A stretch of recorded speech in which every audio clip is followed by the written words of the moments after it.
सप्ताह में 7 दिन होते हैं, तो संडे के बाद मंडे, मंडे के बाद ट्यूसडे, ट्यूसडे के बाद वेडनेसडे, वेडनेसडे के बाद थर्सडे क्यों आता है भाई? और ये तो पूरी दुनिया मानती है ना। अब आप बताइए, अगर कोई लॉजिक इस बात का हो, संडे पहले आना समझ में आता है, सबसे प्रमुख ग्रह।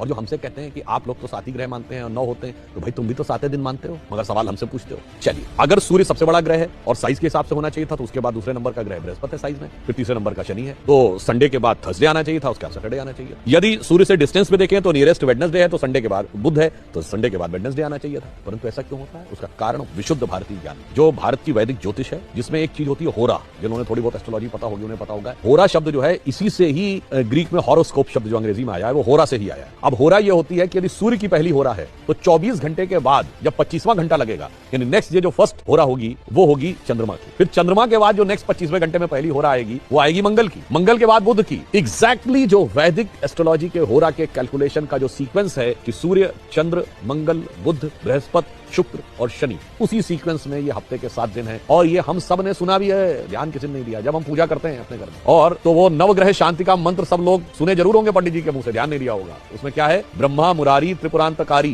भानु शशि भूमि सुतो बुधश्च, गुरुश्च शुक्र शनि राहु केतु, सर्वे ग्रहा शांति करो भवन। सबसे पहले क्या है? भानु यानी सूर्य, शशि यानी चंद्रमा, तो मंडे के बाद, संडे के बाद मंडे, भूमि सुतो मंगल, देन ट्यूसडे, बुधश्च, गुरुश्च शुक्र शनि।